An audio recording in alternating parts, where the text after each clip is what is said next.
Look, I'm gonna be honest, I be seeing a lot of hot takes on Twitter and in Twitch chats and on YouTube and shit like that, but ain't nobody got hot takes like me. So I'm gonna go ahead and give you guys some real gaming hot takes, okay? Starting off with number one, Spider-Man PS4 sucks dick. Okay, look, I know this game got critically acclaimed for whatever reason, and people like are on some serious copium saying that this game like looks good, that Spider-Man PS4 looks good. Bro, how Arkham Knight look better than this game? It came out like 10 years before Spider-Man PS4. That don't make no sense. The faces in Spider-Man PS4 give me like if I was a serial killer and I was wearing other people's faces, I would look just like a Spider-Man PS4 character. Yo, answer this shit, chat. How the hell Spider-Man PS4 come out 17 decades after Batman Arkham Asylum and is worse in every way?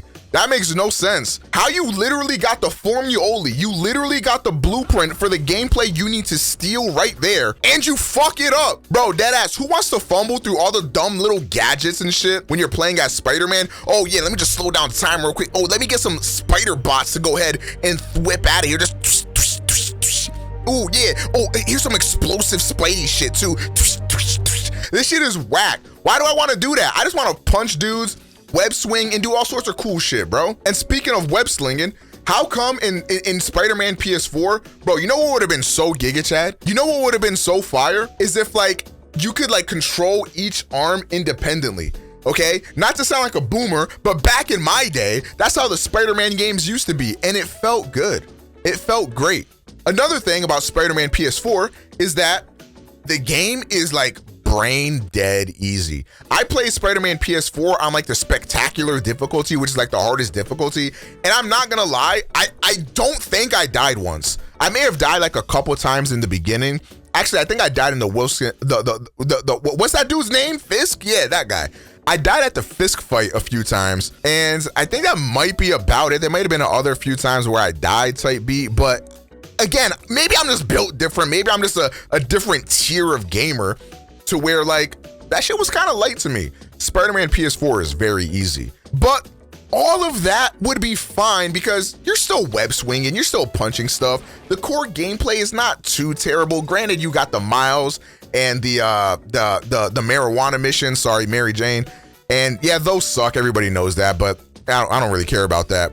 What I do care about is the story, and the story is dog shit. Now, I know this is gonna be a hot take. I've seen some Spidey sexuals come out and talk about like, this story is so good, I love this story. And that's okay. Drake's in the chat for you, claps up. I'm happy for you, bro.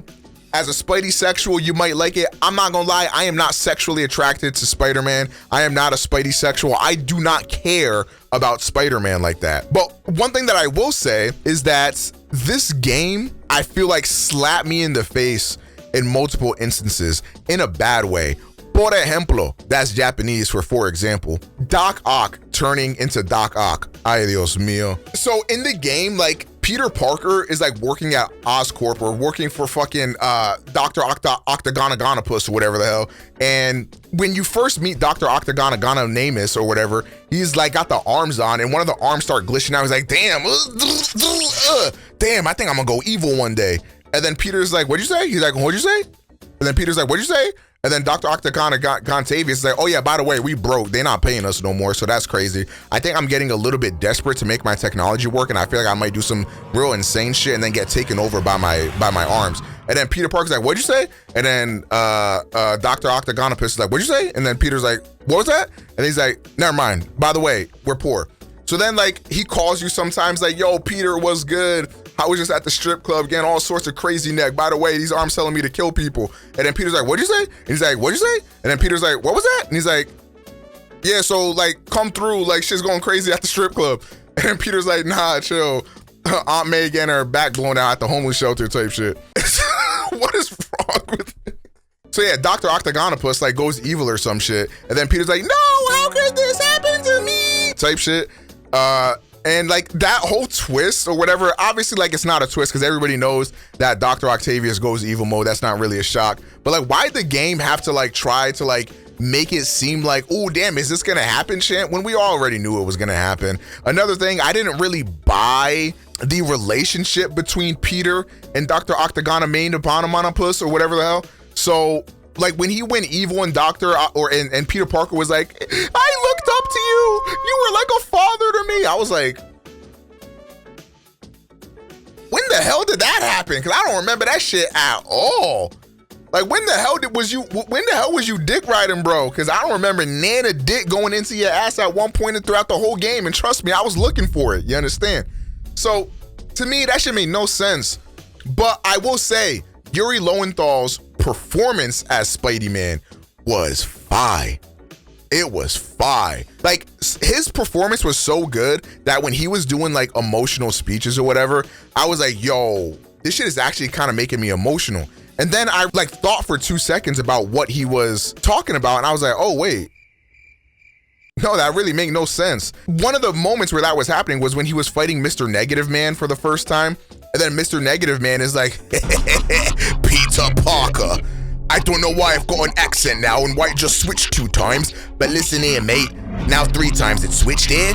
You gotta understand that you can't save everyone, Peter Parker, and you're gonna make people die because you're a bad guy, Peter Parker. And then Peter's like, no, I tried so hard, but I can't save everyone.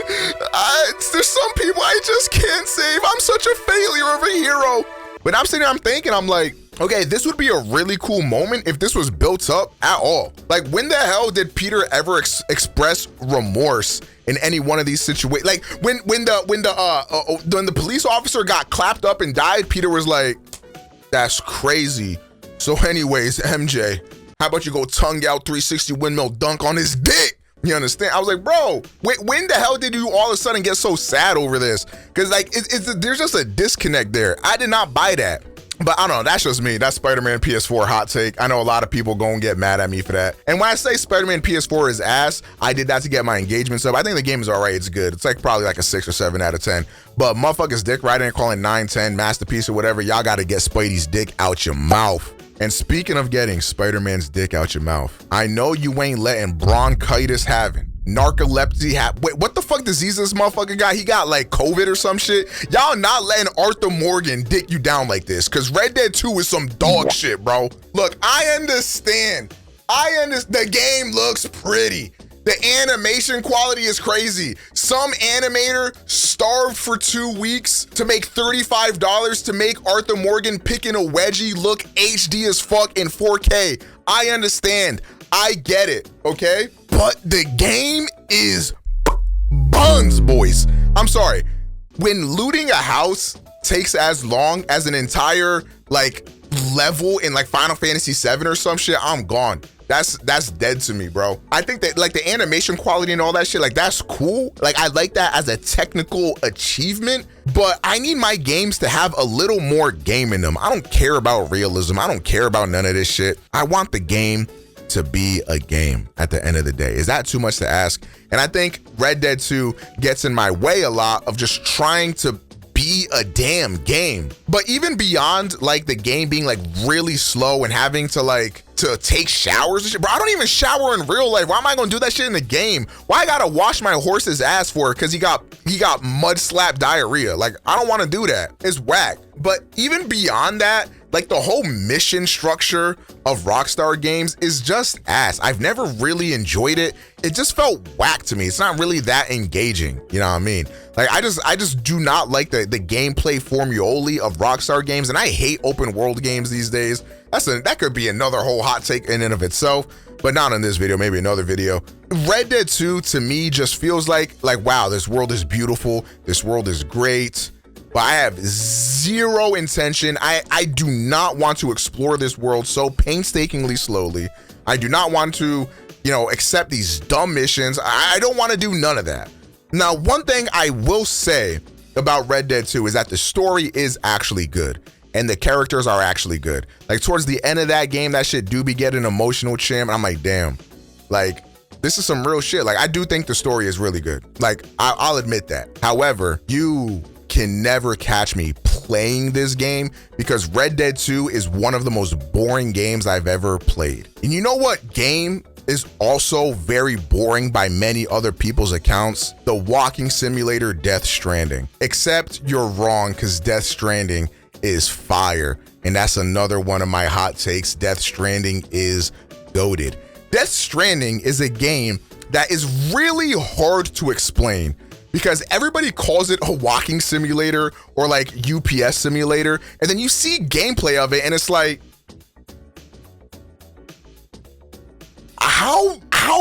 how can I prove you wrong when that's what you see? You know what I mean?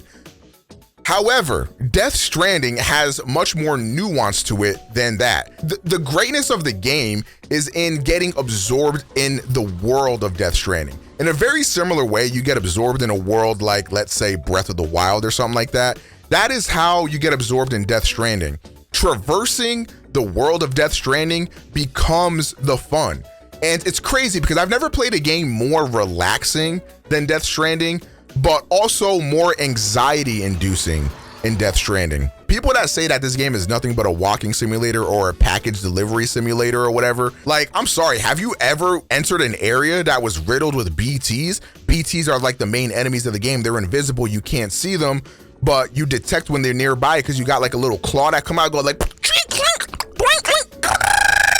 and then your baby go like, I need some milk. And then that's how you know when a BT is near you. And now you got to traverse around, and for an enemy you can't see, you can only sense their general location, and you gotta sneak around, and that shit is dope to me. It gives you a lot of anxiety in the game. But also, the more you interact with the game, the more you interact with the world, the more you can like sort of rebuild the world and like build like this really long highway, bro. Like Death Stranding got me to care about a damn highway. Like, that's insane to me, but I did care. And another thing is that this game does have a lot of gameplay elements in it too, because there's these little encampments that you can sort of infiltrate as well with other humans working there that you can sort of, you know, pack up, whether, you know, you're killing them or whether you're just like non-lethally taking them out. And that's not to mention all the set pieces in the game. And when you really get down and into the nitty gritty, when you fucking having like World War II flashbacks, you dead ass like shooting, like it gets intense and it gets crazy. And the story and characters of Death Stranding are amazing. And I won't spoil it here, but there is a special performance in Death Stranding towards the end of the game by one of the characters that to this day, I think is the best performance ever put on by a video game actor ever. The facial capture technology that they used on this game, the delivery of that scene and everything was so emotional. Like it turns you. It just does. And it's so godlike. And I understand why people may not be interested in Death Stranding, why the gameplay of Death Stranding might not be interesting to you. But what I will not understand is how you cannot like the gameplay of Death Stranding, but accept the gameplay of The Witcher 3, because the gameplay of The Witcher 3 is dog. All right, look, I'm about to spit. The Witcher 3, one of the greatest like open world games ever. There's so much to do in this game. I'll give you that. The quest lines are crazy. This might be the only game with actual good side quests in it. I'll give you that. I'll give you that. The characters, cool, dope. Everything surrounding the game, I'll give you that. Top notch. But my God, I have never played a game with combat I enjoyed less than The Witcher 3. And that's pretty much my only gripe with The Witcher 3. If The Witcher 3 played better and had better combat, to me, I'd be all in for it, but the game just doesn't feel fun. And to me, that's I need that. I don't care how good the story is. I don't care how good the characters are. At the end of the day, I need to have some sort of enjoyment with the game. The game needs to bring me something. And I know you guys are probably gonna type in the comments with the Dorito dust all over your fingers. How could the combat of The Witcher 3 not satisfy you, but delivering packages does? When you become a man, you'll understand. But for now, you're just a petulant little child. Sit down and let the men talk about video games. But yeah, The Witcher 3 just feels stiff. It feels like it doesn't feel free flowing, and I do not like it. But even though the combat in The Witcher 3 is stiff, do you know what is even more stiff? Dialogue in JRPGs. Let's talk about it. My next hot take, JRPGs suck. And I'm talking about this as a guy who most of my top favorite games of all time are JRPGs. Persona 3, Kingdom Hearts 2, Final Fantasy 7. But my God, do JRPGs suck massive donkey dick. Because here's the thing with JRPGs. Hey, welcome to our game. Would you like to spend the next 10 hours of the game learning the basic functionality and getting absolutely zero investment into this game? Well, have we got the game for you? Welcome to JRPG number 1 or whatever the fuck, where the game sucks for 10 hours, but then it gets really damn good. Like, I am so sick and tired of the JRPG genre. And again, this is a guy, I love JRPGs, but my God, would it kill you to make the game interesting? One of the games that does have an interesting opening is Persona 5. When you first play Persona 5, like that first hour or two, you're like, oh my God, yo, this is crazy. Oh my God, this is so nuts. And then you gotta hate yourself for the next 6 hours. On first playthrough, it's not too bad because you're still full of so much intrigue and all that, but like literally the whole first dungeon of Persona 5 is all hand-holding. Like, I get it. Like, I never felt the touch of a woman, but you don't gotta hold my hand that damn hard, bro. You sweating all over me. Let me breathe. Persona 4, dog shit intro too. I think Persona 3 has the best intro out of the Persona games, but still, dog shit. All my Xenoblade 2, one of my favorite games of all time, has probably the worst opening in a JRPG I've ever played. It's dog shit, so dog. Once you have to get into the game, it just gets so mind-numbingly boring and you're just skipping dialogue text. And guess what? Every time something happens, each and every single character has to have something to say about it. And that shit is mad annoying. How many times do I have to have Ryuji mention Phantom Thieves before An is also like, yeah, Phantom Thieves, before Yusuke also comes in like, yes, Phantom Thieves. By the way, An, let me paint your sexy body all oiled up and juiced up. Bro, you weird, bro, like that ass. And then Morgana coming through like, all right, guys, we're the Phantom Thieves. And then Futaba going like, I don't have a mom, but I have the Phantom Thieves. Like, I'm tired of the cringy, dumb shit dialogue. Motherfuckers repeating the same information to me nonstop. I'm sick of it. Stop it. Stop it. And you know what fucking sucks too about JRPGs? When you start a JRPG, you're locked in for the next 80 hours. And this brings me to my next hot take. Games being longer than 20 hours have simply gotta go. I'm sorry. I'm done. I'm done with it. Where are the short games at, bro? Where are the short games at? I am sick of every game having to be 20 hours. One of the games that suffers from this the most, The Last of Us 2. The Last of Us 2 is like a 25-hour game. The Last of Us 1 is like what, 12-hour game or some shit? 8 to 12 hours is fine. 20 hours of a game is crazy. Now, there are specific games where I think this is okay, mainly JRPGs. Like, if it's a JRPG, like 20, 30 hours or whatever is good. Once they start getting 40, 50, 60 hours plus, that's just kind of OD to me. But 20, 30 hours is decent for those kinds of games. But like, I'm not trying to play a game like Uncharted for 20 to 30 hours. The way I look at a lot of AAA games, like shit like Uncharted or like God of War or The Last of Us, is kind of like a Young Thug album or like a Lil Uzi album or something. Like, I'm sorry, I'm not trying to listen to like a Young Thug album or a Yeet album for an hour and a half. Just not trying to do that. A 40-minute album? We in there, okay? Look, I'm not trying to play God of War for 30, 40 hours. I'm just not. But like 15 hours? Okay, you got me. I'm in there. And I know a lot of people want a game that's long to justify their $60 or shit in recent days, $70. And I understand that. But how about a game that is good enough on its own merits to where you feel satisfied with that 10 to 15 hour gameplay experience and maybe is even, dare I say, replayable? Let's take a look at Devil May Cry 5. I mean, that's a game that is relatively short for your first playthrough and has endless amounts of content that you can do in it. What the dog doing? The dog is making a video. Hold up, shut the fuck up with my alerts. Anyways, like I was saying, DMC 5 is a game that has tons of replayability. Now, I understand not every game is gonna be replayable. Sometimes a game just gives you that experience that you're looking for or whatever, and that's fine. But when you wanna replay a game, the fact that one, the game will have a boring opening a lot of cases, especially if it's a JRPG side of Persona 5, is crazy. But also, this game wants to wrap its legs around me and force me to play it for 100 hours. Like, that is just crazy to me. A lot of games to me, like, lose a lot of their staying power or their luster after a certain amount of time. Like, games being 30 hours for no reason is insane. Y'all know Assassin's Creed Valhalla is like 60 hours if you skip side quests. Like, I'm done with it. I just like feeling invested. I'd like to feel invested too, but you don't have to have a game be what, 20, 30, 40 hours to feel invested. Let's take a game like Hades, for example. Hades is a game that like you get as much like out of the game as you put into it, right? So that game can be 10, 15 hours to you, or it can be 20, 30, 40, 50 hours. A game like Hades, I put in like 25 or so hours into it, which would make me a hypocrite, right? Like, oh, game shouldn't be 20 hours or whatever. But that 25 hours was like up to me to play. Like, I didn't feel like I was forced or committed to this game, that I had to play this game for 30 hours or whatever. Like, you know what I mean? Like, knowing that the next 30 hours of my life are going to be solely taken up by this game is heresy to me.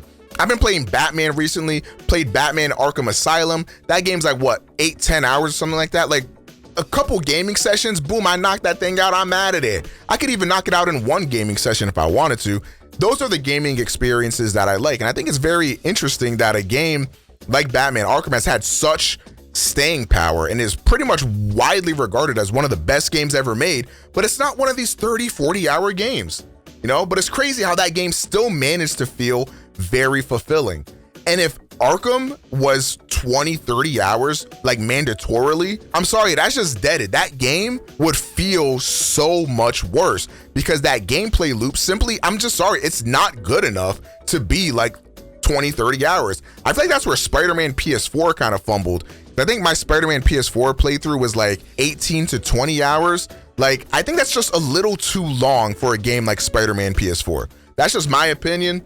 Y'all can agree or disagree or whatever, because the thing is, a game like Spider-Man or Batman inherently has a lot of replayability with the gameplay that you have in the game, right? But it kind of sucks when the game itself is like 18 to 20 hours or whatever, just for an initial playthrough. And it's like, bro, by hour like 12 or 15, I'm kind of like tired of that shit. It's dragging too much. Like, every game sort of needing to pad itself out to be artificially longer is making for way worse games. And it sucks too, because when people hear of a game that's like really short, like, oh, I don't know if it's gonna be worth it. Like, I don't know if I want to get that. And so developers are forced to make these games longer to feel more worth it to people. But I am one of those people where if a game is shorter, that's honestly a selling point to me. The perfect length for a game is probably like anywhere in the ballpark of 8 to 15 hours. And 15 is pushing that shit. You're pushing it at 15 hours. But look, that's just my opinion. These are my gaming hot takes. Do you agree or disagree? Let me know in the comments. What are your gaming hot takes? Let me know. Like this video, subscribe if you're new, and follow me on Twitch and shit like that. All right, fuck out of here.